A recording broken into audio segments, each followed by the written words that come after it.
todo aquel que posee al tiempo de la acción las condiciones psíquicas exigidas, abstractas e indeterminantemente por la ley, para poder desarrollar su conducta socialmente. Todo el que sea apto e idóneo jurídicamente para observar una conducta que responsabiliza a las exigencias de la vida en sociedad.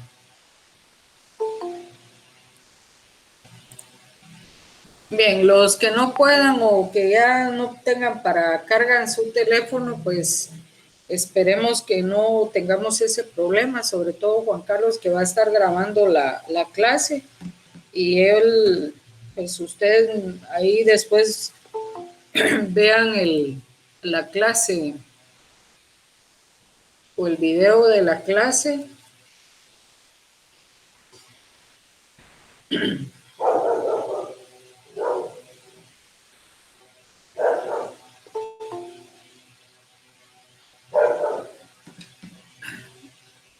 Y ahí se ponen ustedes al día, ¿verdad? Entonces, vamos a decir que la imputabilidad es la acción por medio del cual se va a señalar,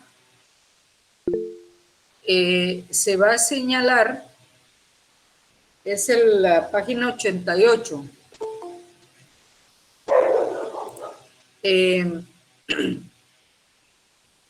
Cuando a una persona, es la acción de señalar a una persona de la comisión de un hecho delictivo, a eso le vamos a llamar imputable. Cuando esa persona reúne todos los requisitos de conformidad con la ley, de ser una persona que se encuentra en normales condiciones psíquicas, para que sea señalada con la ley.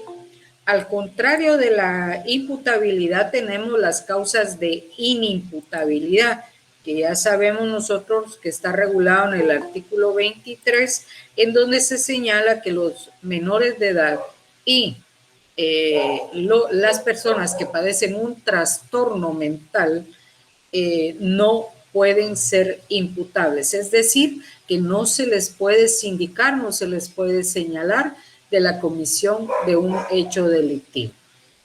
¿Quedó claro qué es la imputabilidad?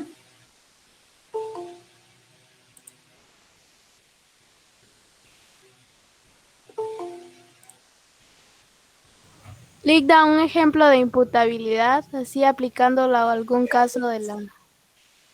Digamos, una persona que roba, si esa persona, vamos a decir normal, o que se encuentra en sus capacidades mentales normales, es una persona que va a ser imputable. Es decir, que es una persona idónea, es una persona que reúne todos los requisitos establecidos en ley para poderla imputar o poderla sindicar de un delito.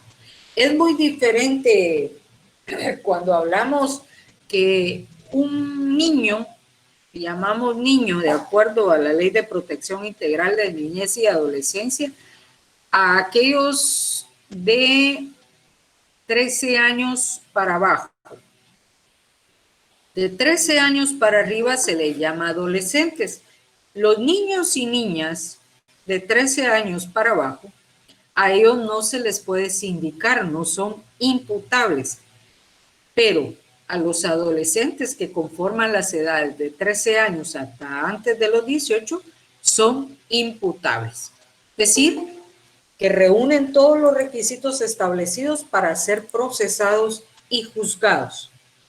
A eso le llamamos imputabilidad.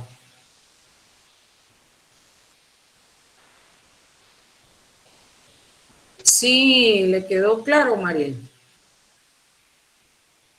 Sí, Ligda, gracias. Bueno. ¿En qué artículo dijo que se encontraba fundamentado el esto? La inimputabilidad, las causas de inimputabilidad la van a encontrar en el artículo 23 del Código Penal. Gracias, Lito. Bien, entonces nos vamos al siguiente elemento que es la punibilidad en el delito, que también es otro elemento positivo que encontramos dentro de la definición de el concepto delito. Y la punibilidad, según la doctrina, señala dos corrientes. Uno la considera como un elemento del delito y otra la considera como consecuencia del mismo. Es un elemento del delito, ¿por qué? Porque si leemos un delito, vamos a ubicarnos en el artículo 159 del Código Penal. Señala, es calumnia la falsa imputación de un delito de los que dan lugar a procedimiento de oficio.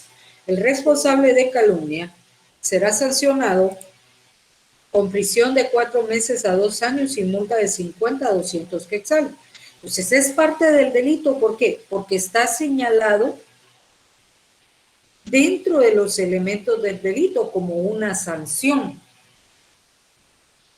Y es consecuencia del delito también porque el hecho de calumniar a alguien nos va a traer como resultado una sanción.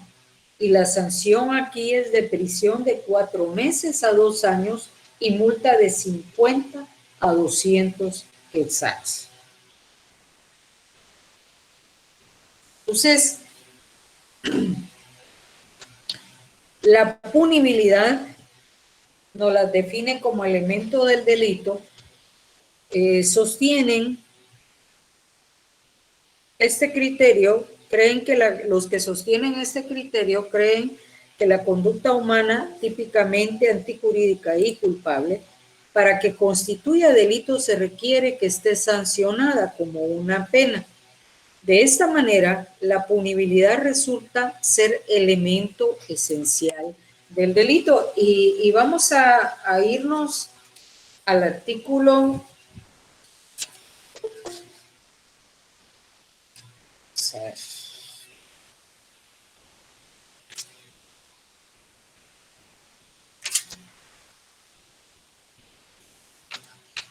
Bien, veamos el artículo 133. Nos habla del aborto y señala, aborto es la muerte del producto de la concepción en cualquier momento de la preñez. Podemos decir que esto es un delito, lo que está regulado en el artículo 133 del Código Penal.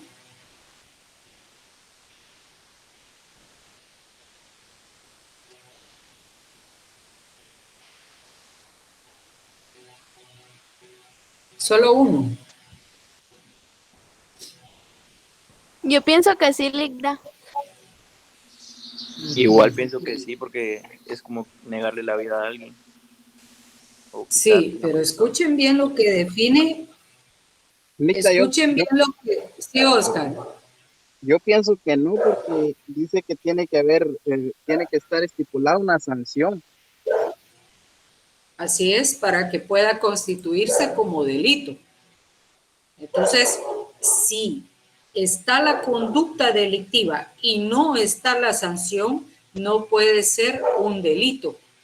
Porque tal como lo regula aquí, que para que pueda darse un delito, debe de existir una sanción.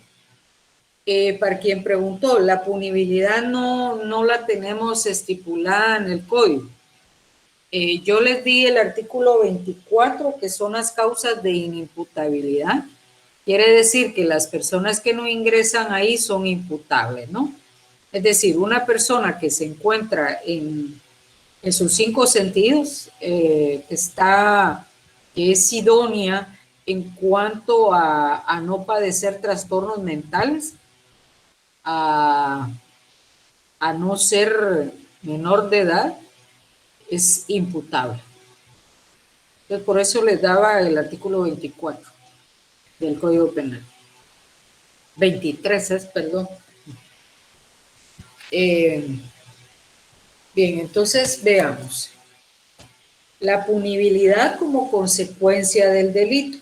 Los que sostienen este criterio definen el delito como la acción típicamente antijurídica y culpable, incluyendo la mención de la penalidad por considerar que ella es una consecuencia y no un elemento característico del delito. Entonces, ya analizamos una definición o una conducta de un delito en donde no existe pena y también ya vimos un delito en donde está estipulado, además de la conducta delictiva, la sanción. Entonces ahí podemos ver en cuanto a quienes consideran la punibilidad como elemento del delito y a quienes consideran la punibilidad como consecuencia del delito. Función de los elementos negativos del delito. Los elementos negativos del delito tienden a destruir la configuración jurídica del mismo y como consecuencia tienden a eliminar la responsabilidad del sujeto activo. Aquí empezamos ya a conocer los elementos negativos del delito. El último elemento positivo del delito es la punibilidad. Ya ahorita, tal como lo señala aquí, que la función de los elementos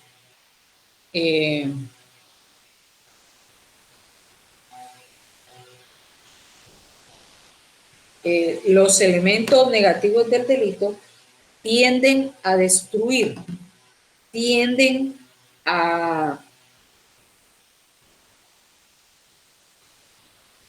ver como una consecuencia para eliminar la responsabilidad penal del sujeto activo. Entonces, vamos a ver los elementos negativos y así van a ir viendo ustedes que por qué nos dice que estos destruyen la configuración jurídica y asimismo destruyen la responsabilidad del sujeto activo. Entonces veamos el artículo 23 del Código Penal.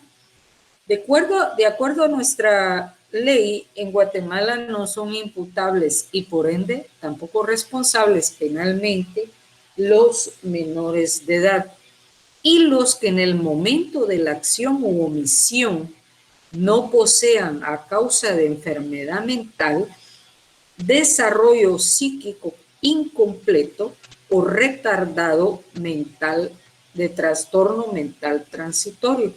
La capacidad de comprender el carácter ilícito del hecho o de determinarse de acuerdo con esa comprensión, salvo que el trastorno mental transitorio haya sido buscado de propósito por el agente. Ustedes miran a toda esa gente que anda sucia, con poca ropa, que en determinado momento no entiende que muchas veces lo que hace pueden llegar a constituir delito, pueden ser causas de inimputabilidad en determinado momento cuando los detiene la policía, que porque tiraron piedra y le quebraron el vidrio a un vehículo, lo detiene la policía, lo presenta ante el juez, puede alegarse una causa de inimputabilidad.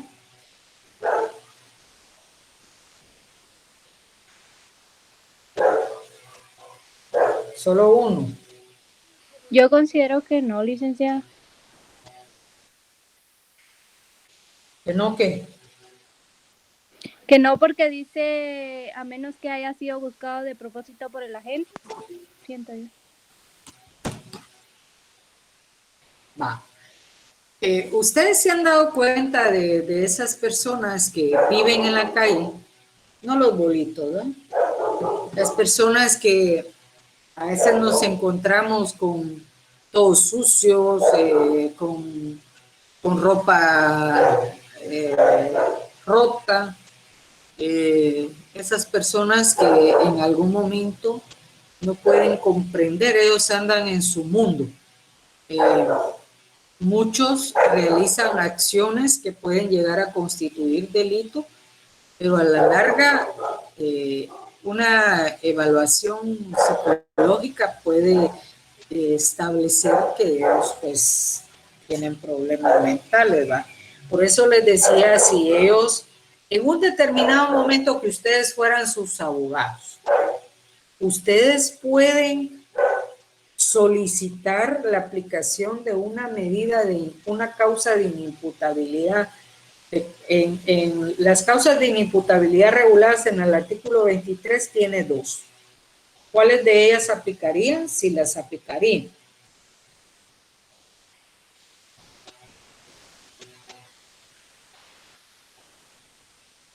La 2, Lick. Por la enfermedad mental, licenciada, pero se tendría que hacer un estudio primero, más que todo, para ver si de Así verdad tenía es. enfermedad. A veces uno, solo con la conducta o la forma de cómo hablan, la forma de cómo actúan, puede determinar uno que no son personas que digamos, su desarrollo psíquico no es normal. Entonces, para poder establecer si ellos tienen algún problema que pueda regularse en el artículo 23 en su segundo numeral o inciso, entonces, claro, hay que mandarlo a un examen, a una evaluación psicológica o psiquiátrica para poder determinar si esa persona eh, eh, no padece de alguna enfermedad mental o si tiene su desarrollo psíquico no es normal, ¿va? Es incompleto. Ahí sí puede aplicarse esa inimputabilidad. A lo que refiere aquí, cuando se busca de propósito, es esas personas que están tienen un desarrollo psíquico completo, no tienen ninguna enfermedad mental, pero sin embargo, para evadir esa responsabilidad penal del hecho delictivo, fingen tener problemas mentales, ¿no? A eso se refiere aquí.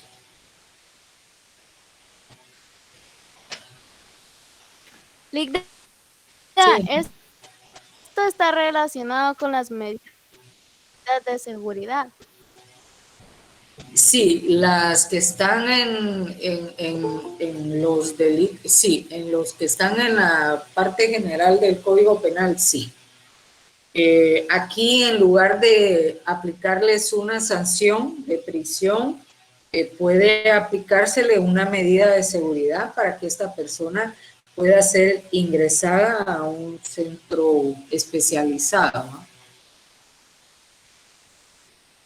Pero como decía usted la vez pasada, Liga, de que a veces se dan las medidas de seguridad, pero a la hora de que cumplen o sea, a la hora de llegada de que salen de ahí, pues tiene que haber un familiar de que se encargue de seguirles con el tratamiento, ¿verdad? Sí, es que ese es un requisito, ¿no? Para no tener responsabilidad quien dicta esa medida. Muchas veces estas personas solamente necesitan, bueno, están un tiempo allá, 2 o sus 3 meses, y después vamos a decir, no que les den libertad, sino que el tratamiento en cuanto al internamiento ha terminado, entonces le dan un tratamiento ambulatorio. Pero si esa persona no, digamos, no toma su medicamento, no está bajo el control de algún familiar o de alguna persona que puede estar al tanto del tratamiento, pues esa persona va otra vez a hacer lo mismo.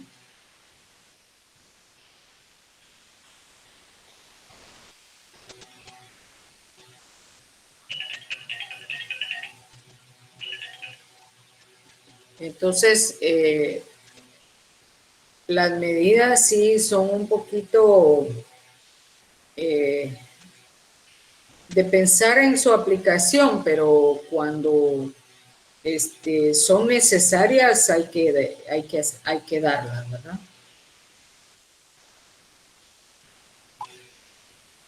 Bien, entonces vamos a otro elemento negativo del delito, que es la ausencia de antijuricidad, que entre paréntesis señalan ahí las causas de justificación.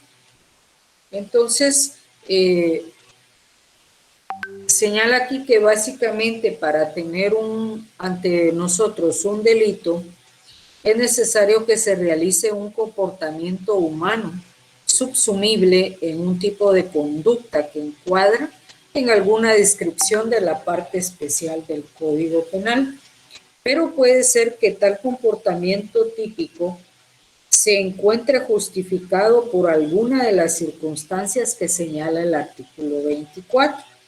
La observación primaria en cuanto a la antijuricidad de una conducta es que ésta tiene carácter negativo, es decir, si no concurre alguna causa de justificación, el hecho es antijurídico, es decir, el delito, ¿verdad? Entonces, las causas de justificación, vamos a ir al artículo 24, en donde ustedes van a ver el encabezado en el título 3 señala de las causas que eximen de responsabilidad penal. Entonces, tenemos causas de inimputabilidad, causas de justificación y causas de inculpabilidad. Esas tres causas son eximentes de la responsabilidad penal. Entonces, primero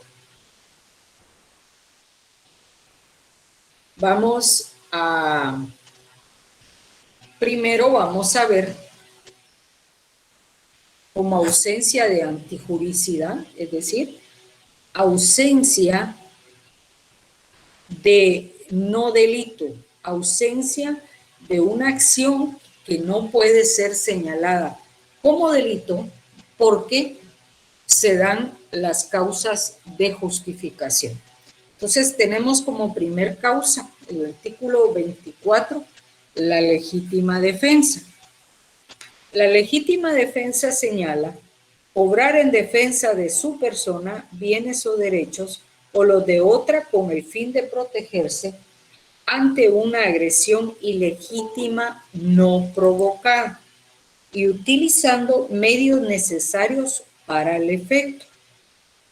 Requisitos para que se pueda utilizar la legítima defensa. Agresión ilegítima, es decir, que la persona que va a alegar legítima defensa tuvo que haber recibido una agresión ilegítima.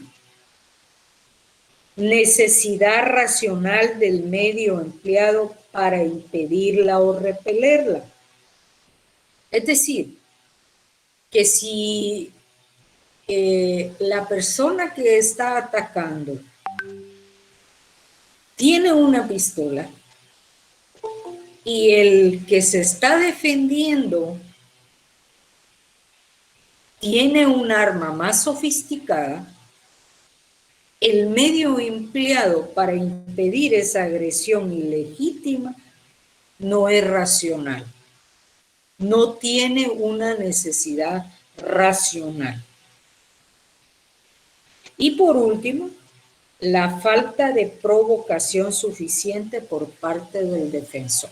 Es decir, que la persona que va a solicitar o que se le aplique una legítima defensa no tuvo que haber provocado al que lo agredió. Porque entonces, si no se cumplen estos requisitos, no se puede solicitar una legítima defensa. todos hablamos de legítima defensa, pero, o sea, no es solo hablar y se tiene que cumplir con los requisitos estipulados en el artículo 24 del Código Penal, porque si no, no se puede aplicar. ¿Alguna pregunta?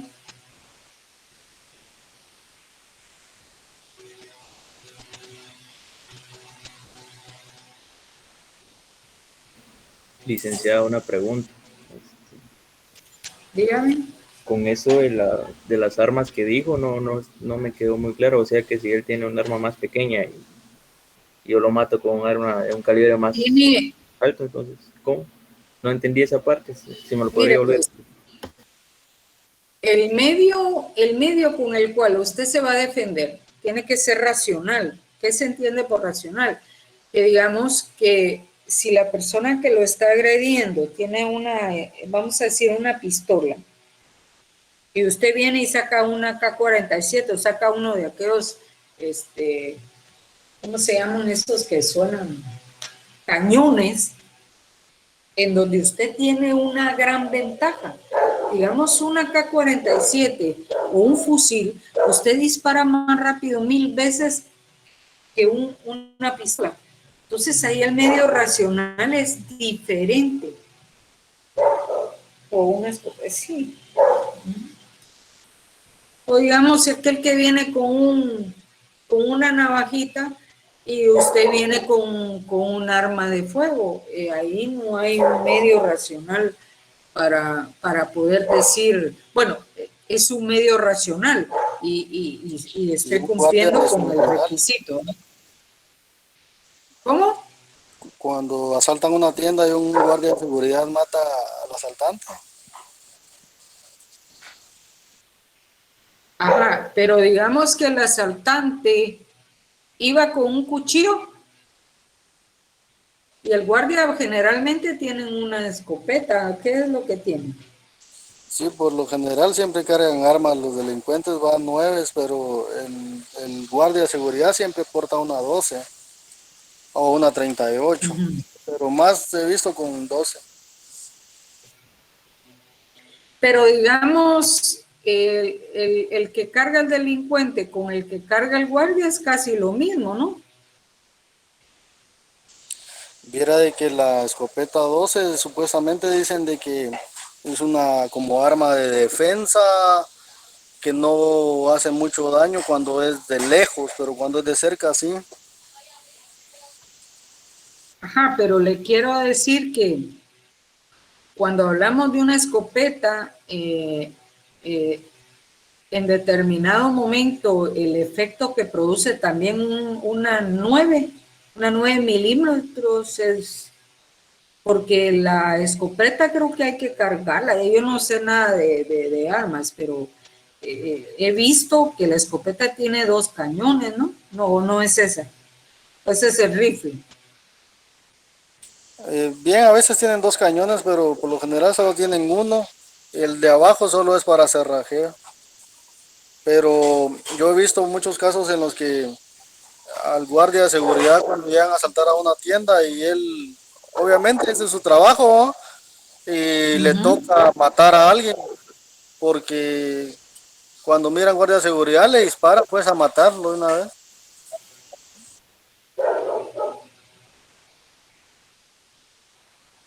Ah, ya.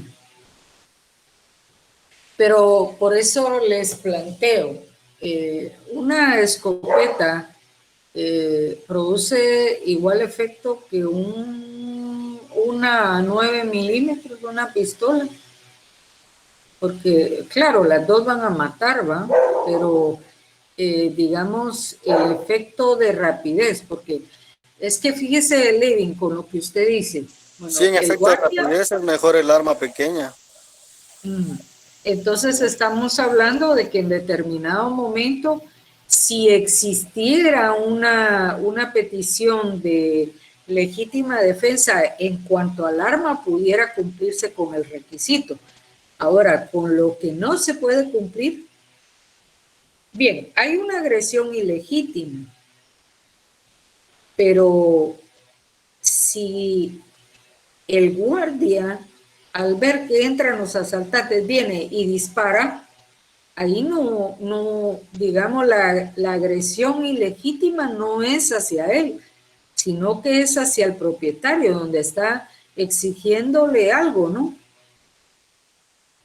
Sí, Ahora, como el artículo 24 dice, quien obra en defensa de su propia persona, bienes o derechos, o en defensa de la persona, bienes o derechos de otra,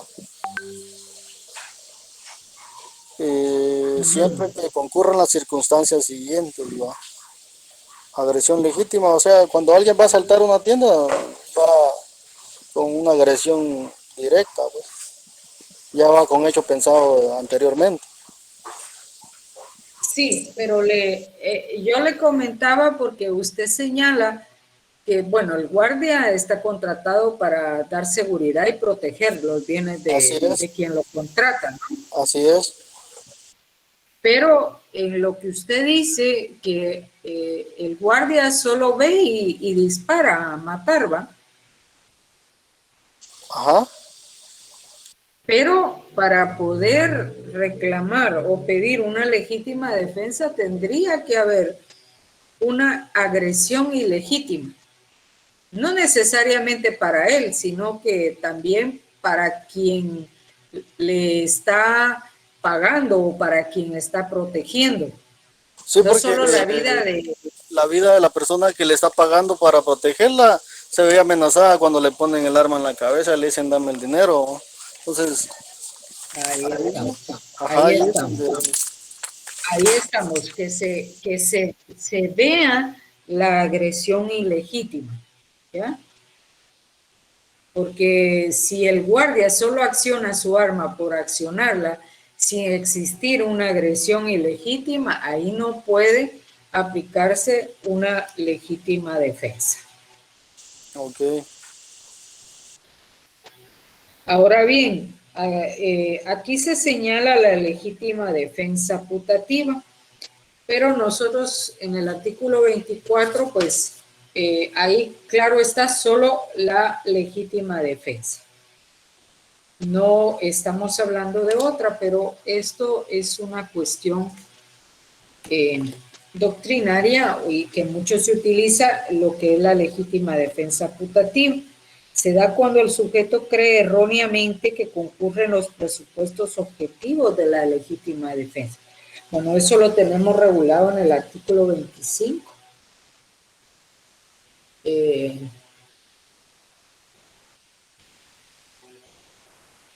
Artículo 25, numeral 3, que es el error.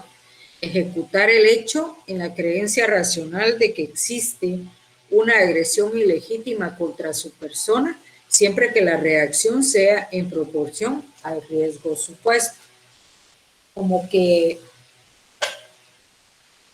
digamos, volviendo al ejemplo que planteó Levin, que el seguridad disparase sin existir un arma de fuego, una agresión ilegítima en contra del vendedor o del dueño de la tienda, por considerar el guardia de que posiblemente al ingresar dos individuos a la tienda iban a cometer algún ilícito y por lo tanto estaba en riesgo la vida y la integridad del propietario de la tienda. Entonces ahí ahí es donde está la legítima defensa putativa. El error que está considerado como una causa de inculpabilidad.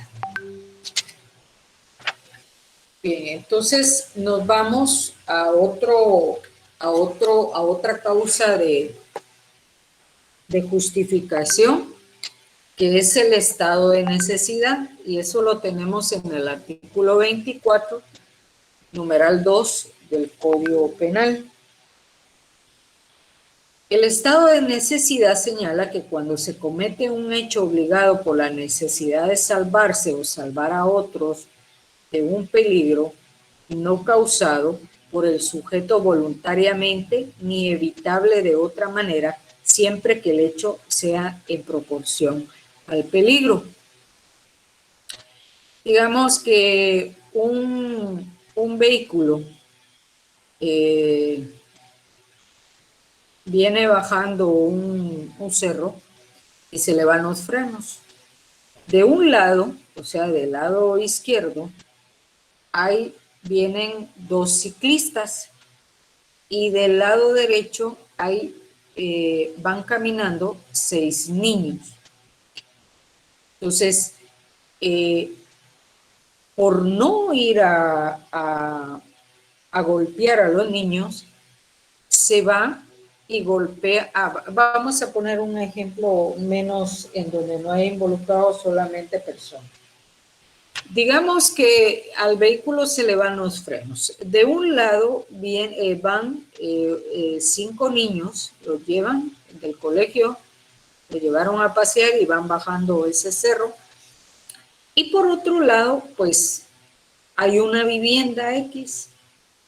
Entonces, el piloto del vehículo prefiere irse a causar un daño material que causar un daño físico a las personas, a los niños. Entonces aquí señala que cuando se comete un hecho obligado por la necesidad de salvarse o salvar a otros de un peligro no causado de manera voluntaria. Y el hecho, siempre que el hecho dice, sea en proporción al peligro. Es decir, prefiero pagar los daños a la vivienda que de un golpe matar posiblemente a los 5 niños. Eso es un estado de necesidad. Como en un incendio, cuando el bombero ingresa a sacar a 3 o 4 personas de una casa que se está incendiando y al salir golpea a una persona y la quiebra, o sea, le quiebra los brazos y una pierna. Entonces, aquí hay un estado de necesidad. Él, por salvar a estas personas que pudieron haber muerto por el humo o por el gas o por el incendio, resultan quemadas, él evitó que se murieran estas personas, pero no pudo evitar golpear a la persona que se le puso ahí enfrente o le impidió salir y le causó heridas o lesiones. Entonces ahí estamos hablando de un estado de necesidad. ¿Alguna pregunta?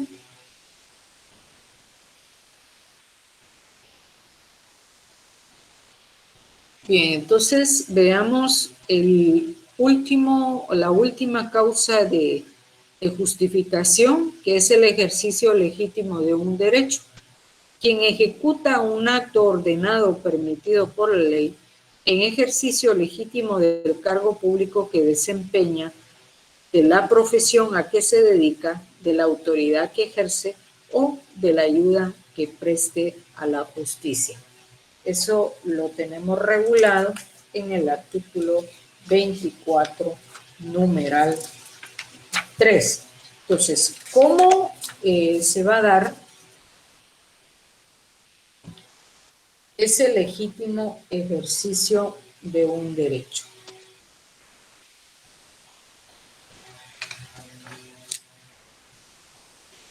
Bien.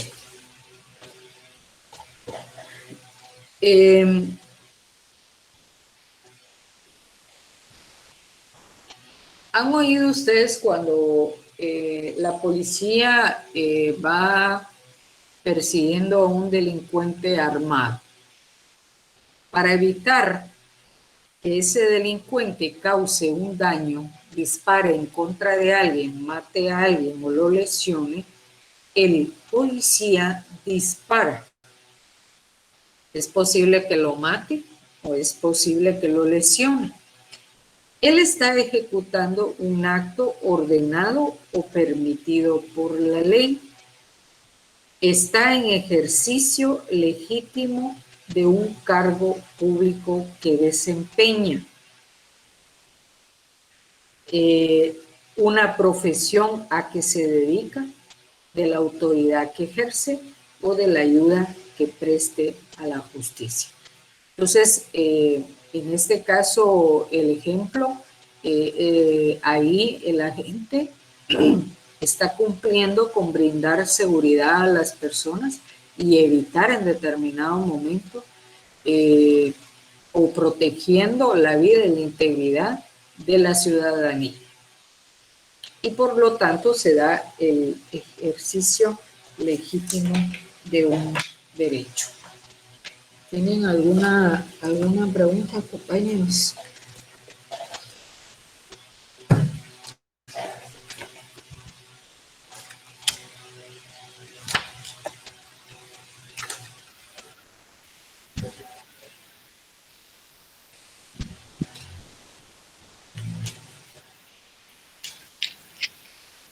Uh-huh.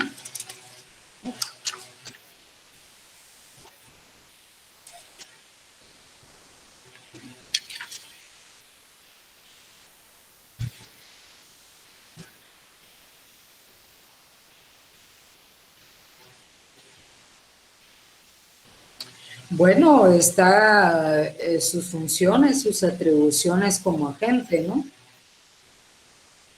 O sea,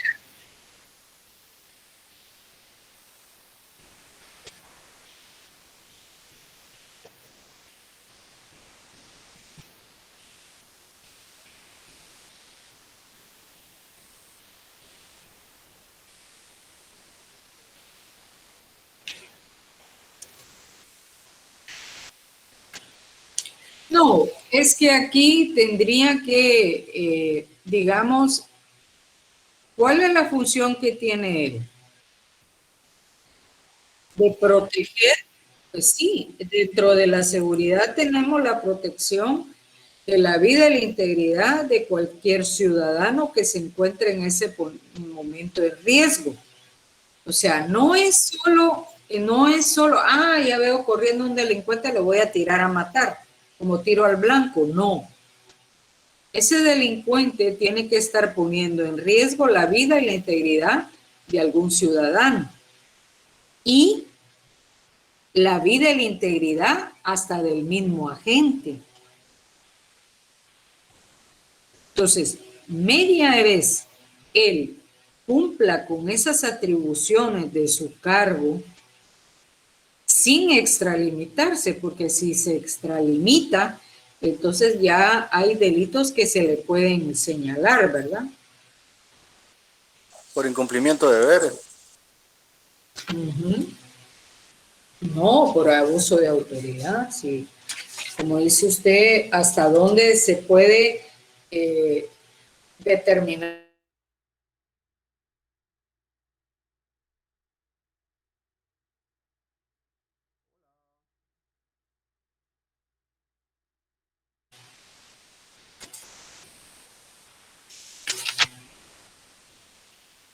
Sí. ¿No me escuchó? No, Es que como que No. se va la señal de internet, Ligda, y no se le escucha. No, es que hoy no puse mis audífonos porque hay mucho calor. Entonces, pongo los libros que estoy utilizando aquí en el teclado y tal vez eso lo tapa y evita que ustedes lo escuchen. Bien, por ejemplo, que le pusiera. Lick, yo le Sí. escribí ahí en el chat. Permítame, ahorita lo voy a ver.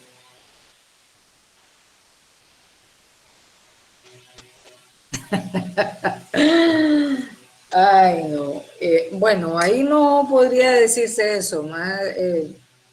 Ellos, es como el bombero que para poder pasar en rojo pone aunque no lleve a ninguno ahí, va. Entonces son cosas que Abusan son de la autoridad. ilegalidades. Exactamente. Entonces,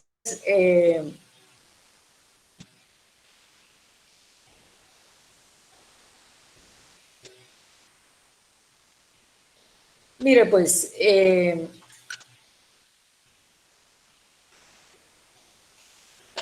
digamos, el agente que va persiguiendo a un delincuente y el delincuente ingresa a una vivienda, el agente señala que no puede ingresar porque no tiene autorización legal para hacerlo, es decir, no hay una autorización de allanamiento. Pero en un caso de persecución, el agente puede ingresar a la vivienda y detener al delincuente. Si digamos, el agente ingresa porque viene en una persecución y el delincuente está armado, o qué sé yo qué hizo, e ingresó a una vivienda, el agente puede ingresar e ingresa con tal de detener al delincuente. Esto también podemos tomarlo como ejemplo en el legítimo ejercicio de un derecho, porque él está cumpliendo con una obligación de persecución y ahí no se le puede señalar a él de la comisión del delito de un allanamiento ilegal. Otro ejemplo para no solamente señalar de los policías, por ejemplo, el médico que ejerce su profesión en una operación en determinado momento puede lesionar. Digamos que le está operando, el hígado, la vesícula, y resulta que le perfora el riñón o le perfora un intestino. Lo vamos a señalar como un legítimo ejercicio de un derecho porque él está ejerciendo su profesión y su derecho se lo dio la persona que dio la autorización o que lo buscó para hacer esa operación.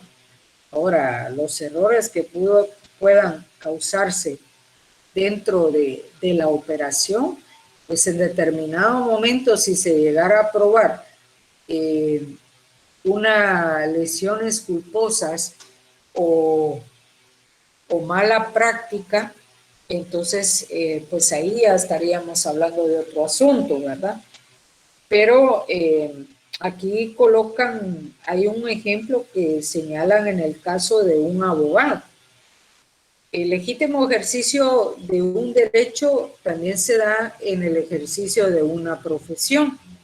Entonces el abogado para poder defender a su cliente en determinado momento en un debate, en una audiencia, puede incurrir en calumnias. Es decir, mi cliente no lo hizo, el que lo hizo fue fulanito, ¿no? Porque esa es la calumnia. Es señalar a alguien frente a los demás de la comisión de un hecho delictivo.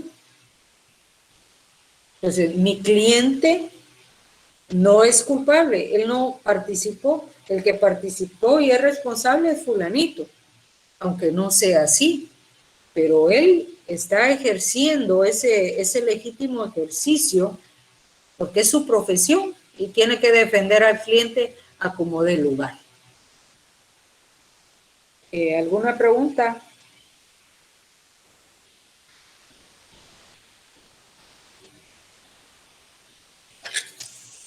Parecido el estado de necesidad con el ejercicio legítimo de un derecho.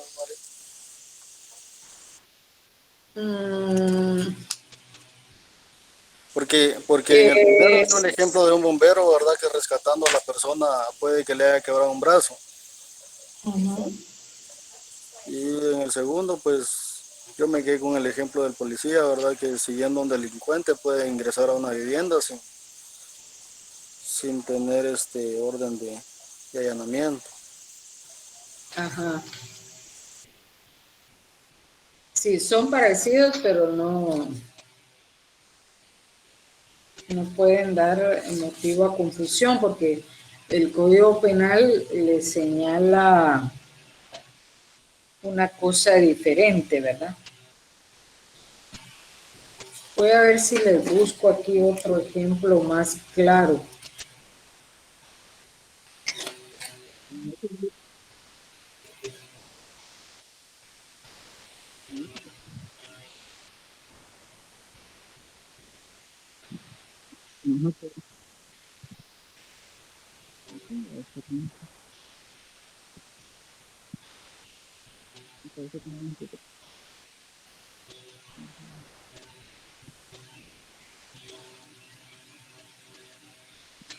Aquí hay un ejemplo en el caso del estado de necesidad. Señala aquí, un policía debe de elegir entre perseguir a un delincuente o salvar a una persona que se está ahogando. En este caso, el policía debe de seleccionar la obligación que evite un mal mayor. ¿Y cuál es ese mal mayor? Buenas noches, Liz. La muerte de una persona, ¿no? Así es, Lick. Porque que deje al delincuente que se vaya. Al final de cuentas, la próxima vez sí lo va a agarrar. Pero la vida de Kevin una quiere persona... hablar. ¿Quién? Kevin quiere hablar. Kevin quiere hablar, pero si solo murmura ahí. A ver, Kevin. Es que no sé qué tiene. Tiene tos, gripe, está fónico, no se lo oye.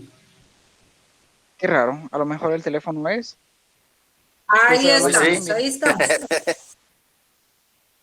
Vea, Kevin. Sí, pues sí, lo que le quería comentarle era, bueno, para aclarar, dijo, el COVID dice, eh, es que a la hora de que uno le van a hacer cirugía en el hospital, le hacen firmar un documento en el que uno no puede darle persecución legal a la persona que a uno le hace la cirugía, pues. Uh-huh.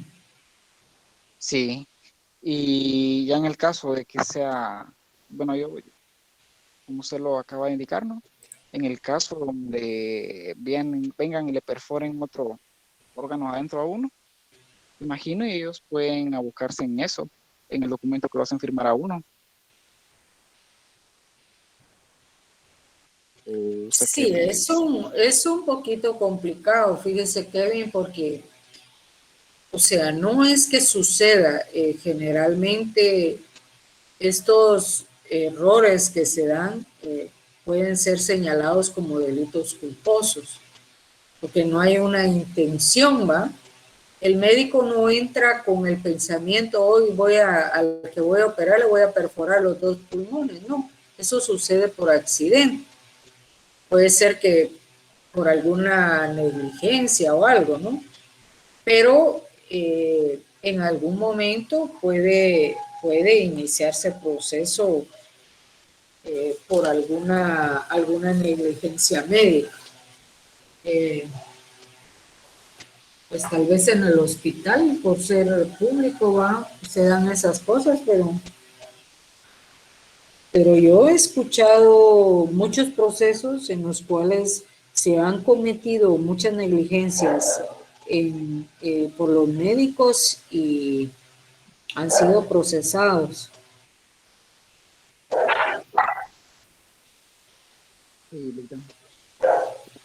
Sí, en el documento que lo hacen, En el caso de...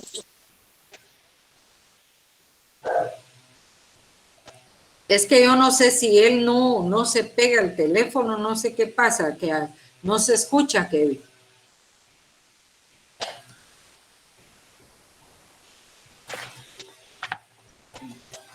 bueno, está un poco mal el teléfono.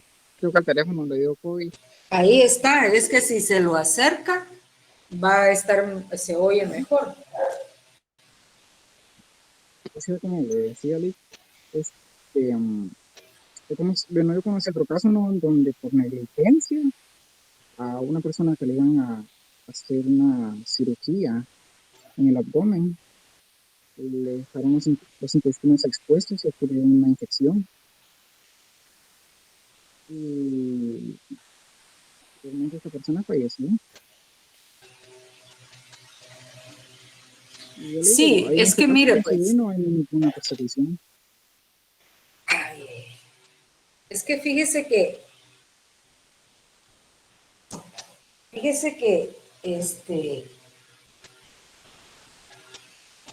es un poco complicado decir que, bueno, firman, pero yo pienso que hay negligencias que no pueden quedarse ahí, ¿verdad? Eh, digamos, si se le va, toda cirugía es peligrosa por cuestión de la, de la anestesia, pero hay negligencias muy precisas como para que la gente no pueda demandar. Como en el caso Digamos ahorita una, no sé, de lo de la vacuna del COVID, sí, licenciada, de que ninguno se hace responsable en caso de que a alguien le dé un efecto secundario. Por ejemplo, he visto que en sí, otros sí. países del mundo la gente ha quedado parapléjica al inyectarse con alguna vacuna de esas, porque como no, pero no hay a quien culpar, entonces ahí prácticamente no, como le dijera, no entraría No puede haber un... ese delito ¿cómo le dicen eso? Negligencia médica, ¿va? Ujú. Porque como no hay una, ¿qué le dijera yo? Con un hecho pensado de que el doctor se lo haya puesto sabiendo de que le va a hacer mal, porque no tienen pruebas suficientes con esas vacunas todavía a nivel mundial. Sí, mire pues, yo iba a hablar con respecto a lo que sucede muchas veces con el efecto de la anestesia. Puede ser de que la persona se le hayan hecho todas las evaluaciones para una cirugía y sin embargo cuando se le aplica anestesia tiene eh, le provoca alguna reacción y puede llegar a causarle la muerte o que quede en coma, etcétera. Esos son casos muy aislados que en determinado momento, para eso supongo yo que se tendría que firmar un documento, pero no precisamente para dejar sin responsabilidad cuando se prueba la negligencia de un médico en una operación, porque hay veces que usted va por una cirugía vamos a decir, del apéndice y le resultan quitando en el caso de la mujer, un ovario o perforándole un intestino, que son cosas que no tendrían por qué darse, ¿no? O sea, tendría que analizarse y buscarse pruebas en el que puedan determinarse que sí hay un delito culposo y que existe una negligencia no premeditada, pero sí negligencia al final de cuentas que, que no podría suceder, digamos, en una operación, en una operación tan sencilla, ¿no? ¿Mm?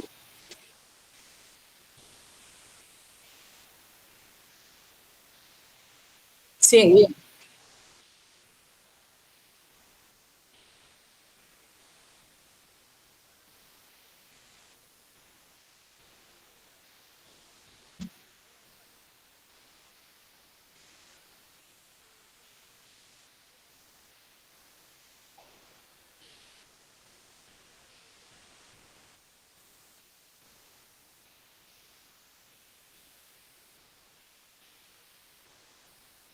Ujú,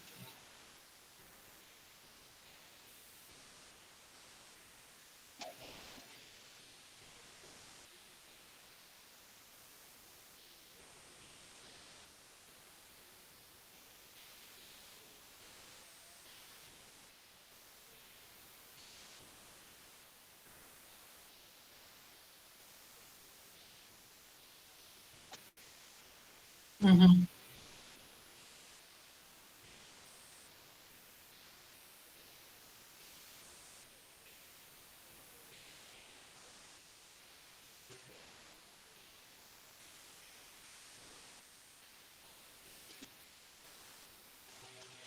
Así es.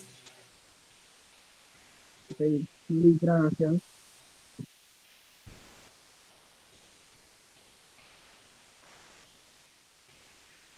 Bueno, no sé si le entendí, Kevin, que muchas gracias, pero... Gracias, Liz. Ah, Gracias. No se preocupe. bueno, es que él habla despacito y yo ya estoy un poco sorda, entonces no le comprendo. Bueno, bien, entonces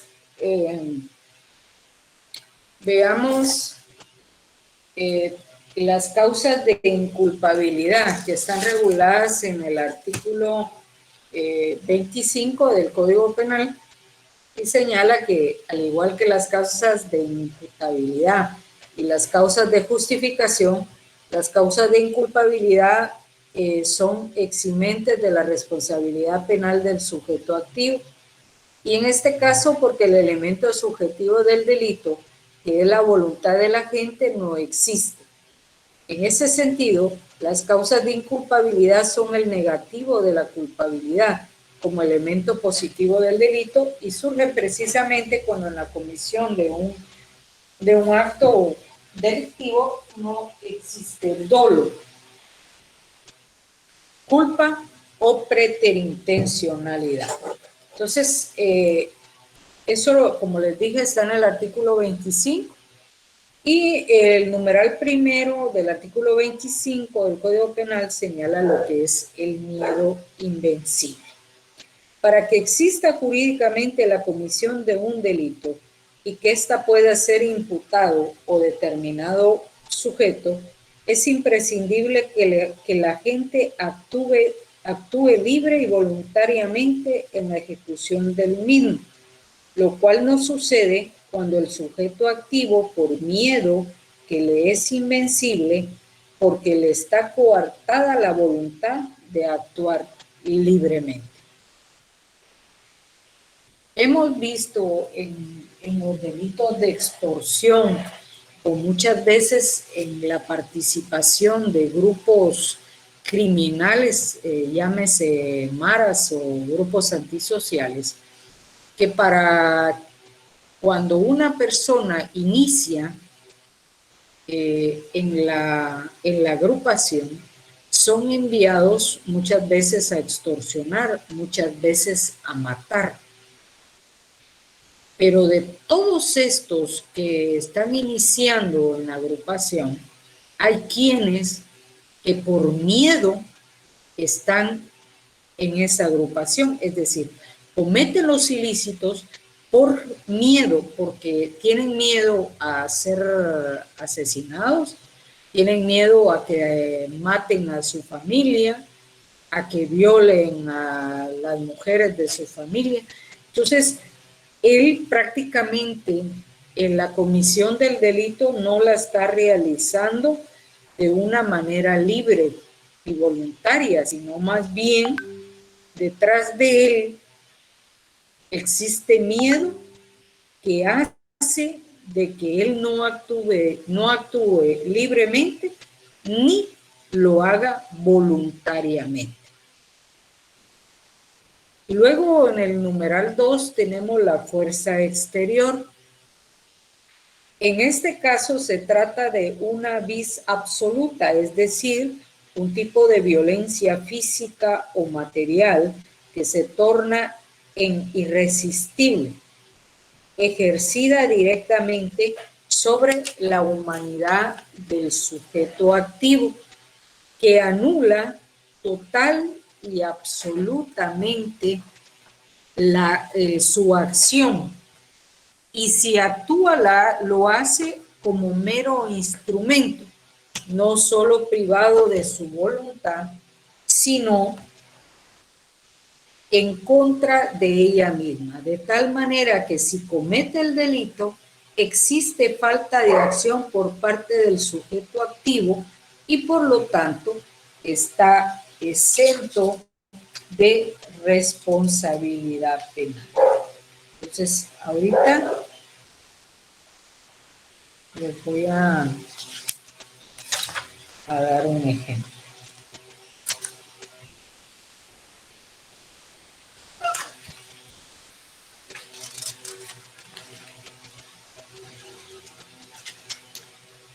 Entonces, en el caso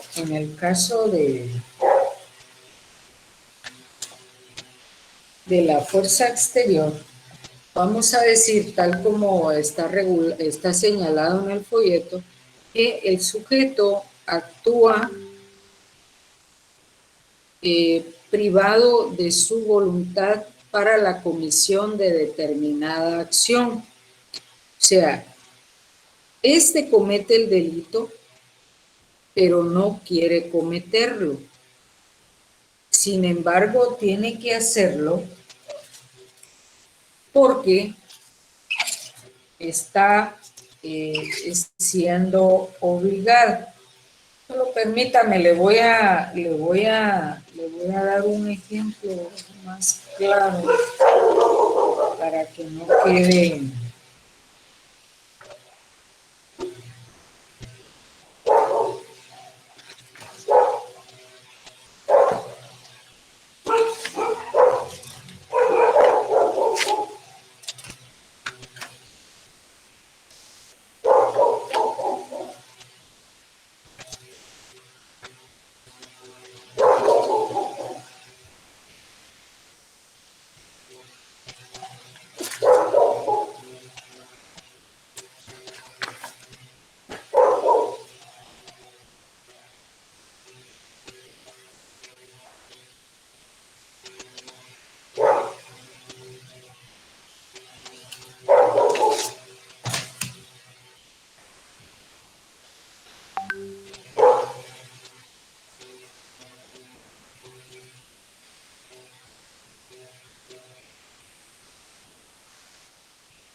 Bien, vamos a poner un ejemplo. En el caso de la fuerza exterior, el sujeto dispara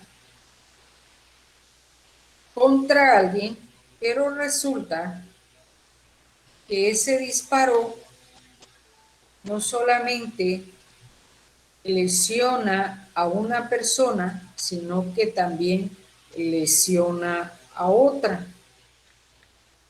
La fuerza exterior, si bien es cierto, su voluntad en la comisión del primer hecho no tiene voluntad para la comisión en el segundo hecho.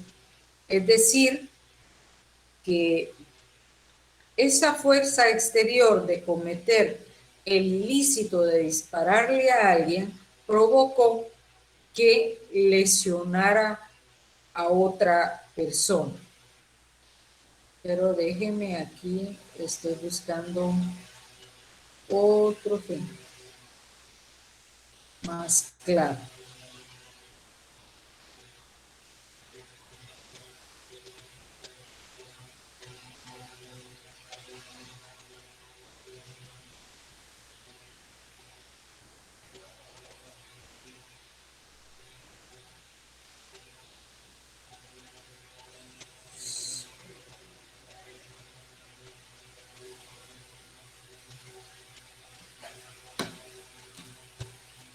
Que tengo mis apuntes aquí, pero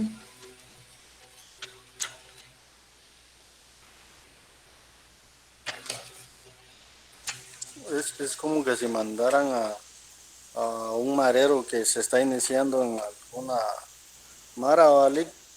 A que mate a alguien para poder iniciarse en la mara, si no, pues lo matan a él si él no llega a hacer ese delito.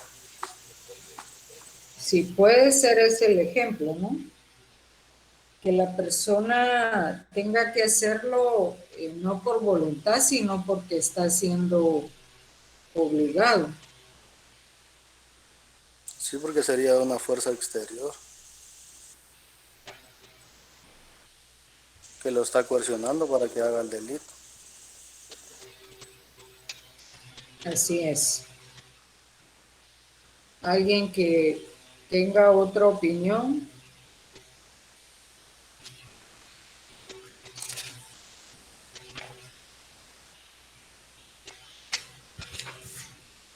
Solo uno.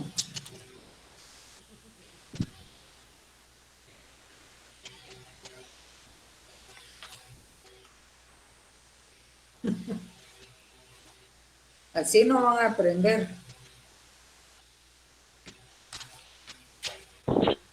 Licenciada, buenas noches. Buenas noches.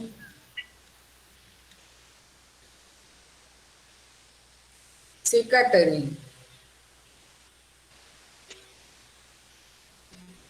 En el caso de que una dos personas suban a un bus a, a asaltar y Ujú. esté una persona hasta el fondo con un arma y viendo la situación de que ya lo van a asaltar a él, pues acciona contra estas dos personas, podría decirse que es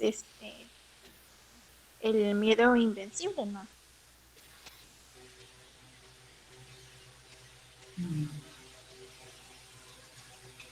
O sea, suben los dos asaltantes y él, para que no le roben, dispara. Sí, así es. Aunque no lo estén asaltando directamente, sino que viendo la situación de que ya le va a tocar a él, entonces dispara. Usted dice señalarlo como un miedo invencible.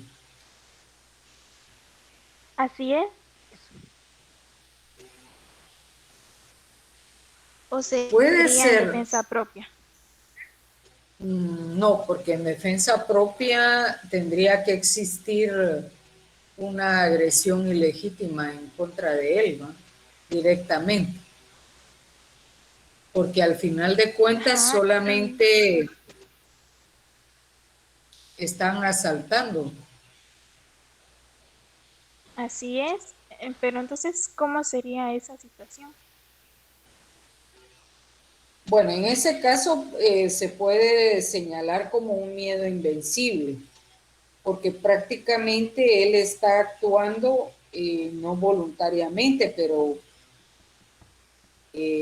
hay algo de que a él lo hace realizar, disparar, ¿no?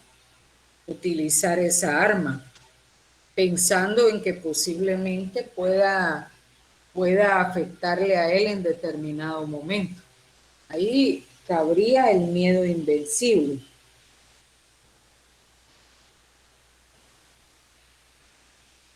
Ajá, bueno. Gracias, licenciada. Bueno, Esa era mi duda, mi pensamiento, lo que se me ocurrió. ok, gracias. ¿Y los demás?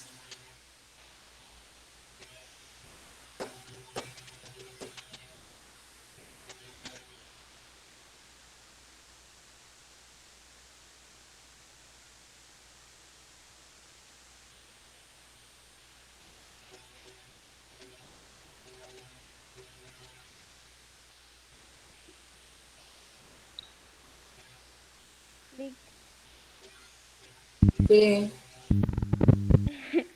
Así como un caso cuando hay choques múltiples. Pienso yo que puede ser algo así como un caso de fuerza exterior. Solo puede hablar un poquito más alto. Por ejemplo, en el caso de los choques múltiples, donde hay varios carros involucrados, pienso yo, puede ser algo así como un caso de fuerza exterior.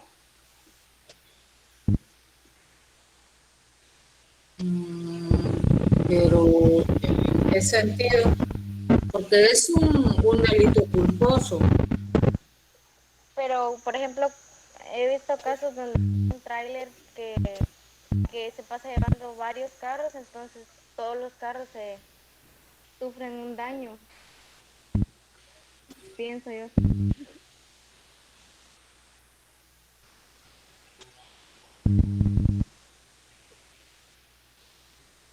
Les voy a poner un ejemplo, ustedes me dicen si es miedo invencible o fuerza exterior. Un piloto de un vehículo que circula en X carretera, de repente se le pone enfrente otro vehículo en el cual en la parte de atrás del vehículo van dos personas armadas y abren fuego en contra del piloto del bus. El piloto del bus, con el objetivo de evitar ser lesionado o herido, los atropella.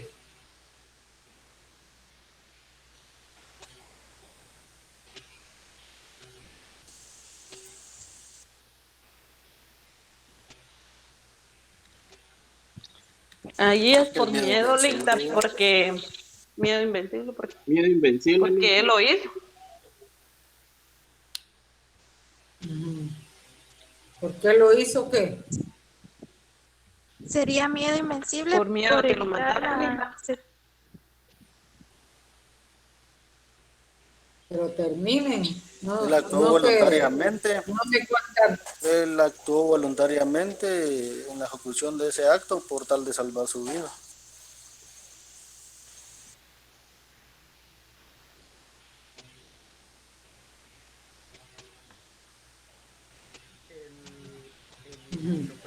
Pero óigase bien que dice. Sí, Juan Carlos. El chofer del bus entiende al ser bus que van más personas dentro del mismo y fue detenido por un vehículo en el cual las personas que iban detrás del vehículo portaban armas de fuego. Por lo tanto, había un riesgo de un daño mayor, porque no solo era la vida del chofer, sino era la vida de las personas que él llevaba. Un daño mayor al hecho de atropellar a las personas que estaban en el carro, ¿no?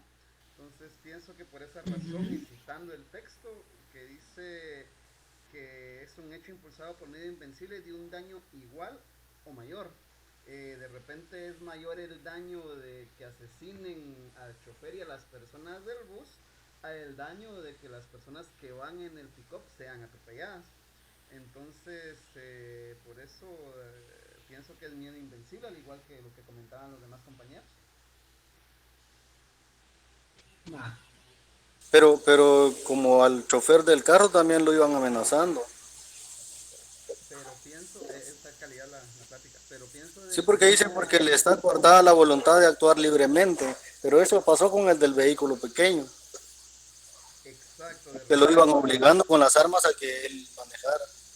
imaginemos de que en ese mismo caso al cuate del pick-up le pararon el pick-up en la ruta y él va obligado, tal vez él sí fue fuerza exterior, pero al chofer del microbús, perdón, del bus, pienso que es miedo invencible. Cabal. Ajá, y no puede ser un estado de necesidad.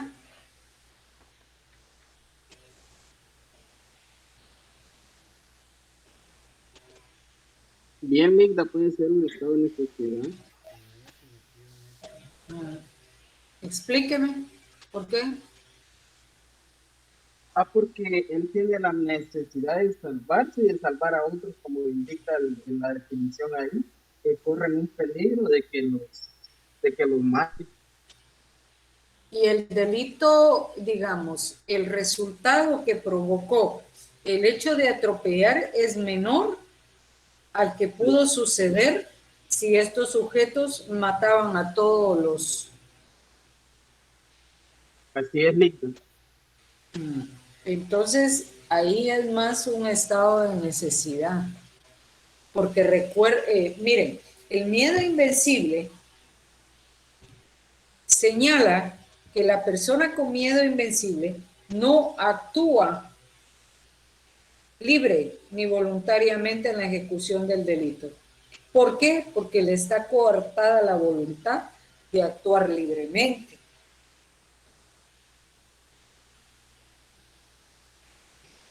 En los casos de terrorismo, en los aviones, cuando pues toman un avión comercial y obligan estos terroristas con armas, bombas, a los pilotos a dirigirse o a desviarse de su destino,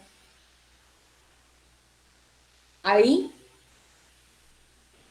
puede existir la comisión de un hecho delictivo en el caso de los pilotos, de los pilotos del avión.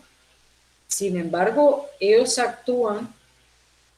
cometen esos ilícitos que podía ser un plagio secuestro al haberse llevado el avión, haberse llevado a la gente, pero él no lo está haciendo de manera voluntaria, no lo está haciendo de manera libre, sino que su libertad y su voluntad están siendo coartadas. Eso sería fuerza exterior, Lick, disculpe, por ejemplo, si uno va en su vehículo y mira que le están disparando dos tipos en una moto y uno les tira el carro encima y los atropella, es lo mismo casi lo que está poniendo de ejemplo, ¿verdad? Pero es que no cabe actúa por estado de necesidad. Porque... o sea, es un estado de necesidad. Ajá. Es un estado de necesidad. Pero no es un miedo invencible. Sí, Juan Carlos, iba a decir algo. Todavía no cacho mucho la diferencia entre un estado de necesidad y un miedo invencible, como que dónde está la pauta para diferenciar uno del otro, porque en ambas el individuo que ejerce esta causa de justificación o que trata de ampararse en esta causa de justificación, en ambas el individuo realiza una acción obligado por la necesidad de salvarse y evitar un daño mayor. Un daño mayor, exacto. Pero en el miedo invencible, es que usted al momento de señalar el miedo invencible en el ejemplo, usted señala que es para evitar un mal, un daño mayor. Pero en el miedo invencible, bueno, en el estado de necesidad, se comete por salvarse o salvar a otro de un peligro no causado por el sujeto voluntariamente. Y siempre que el hecho sea en proporción al peligro. En el caso del miedo invencible, la persona comete el ilícito, pero no porque él lo quiera, sino porque su libertad está coartada, está limitada de actuar libremente y voluntariamente. En el estado de necesidad, el resultado es el que el sujeto o la persona que realiza la acción no quiere. Se fue la señal.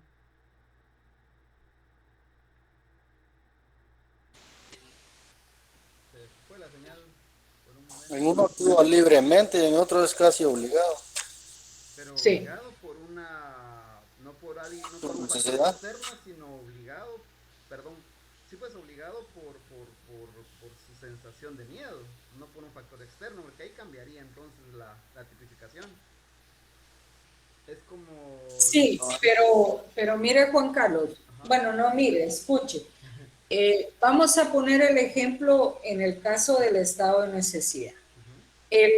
La persona que viene en un vehículo va y colisiona o se empotra, vamos a decir, o se va a dar con una vivienda. Esta persona no por su voluntad fue a dar ahí. O sea, él tuvo que escoger cuál era lo más grave, una cuestión patrimonial o una cuestión de vida. Pues él eligió la vida. y se fue a dar en una casa, ¿no? En donde los daños son solamente materiales. Él en ningún momento quiso hacerlo, pero sin embargo lo tuvo que hacer porque había un efecto, un resultado mucho más grave si atropellaba a las personas.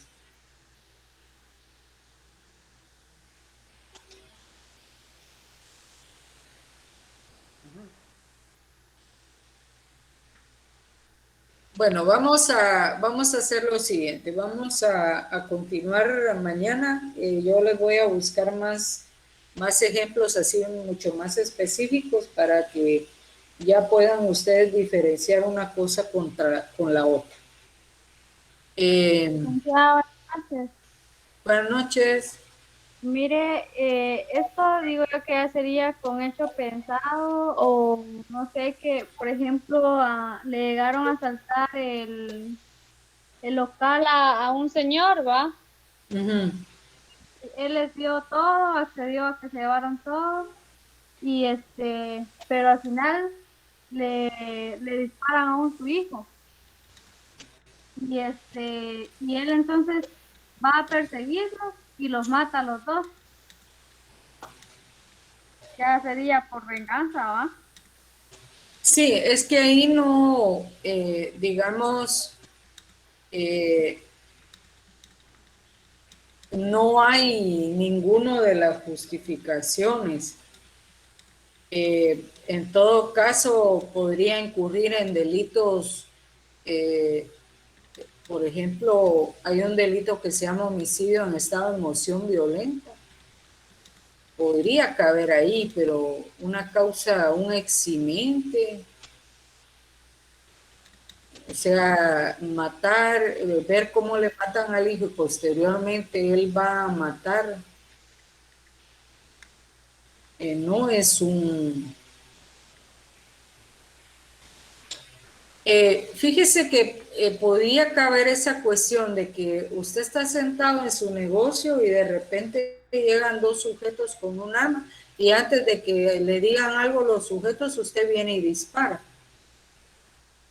O sea, hay un miedo invencible. Es un miedo que le hace actuar de manera arbitraria, de manera no libre, porque ¿quién va a querer matar, va? Ya le caché. ¿No? Bueno, Son, licenciada. son situaciones que se dan a veces por miedo que uno actúa, sin que a veces vaya a venir alguna reacción de alguna otra persona, ¿verdad? Pero mañana continuamos y voy a tratar de conseguir más ejemplos para que ustedes pues queden mejor entendidos.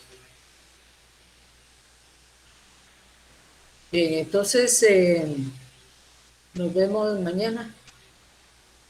Primero, feliz noche. Feliz noche.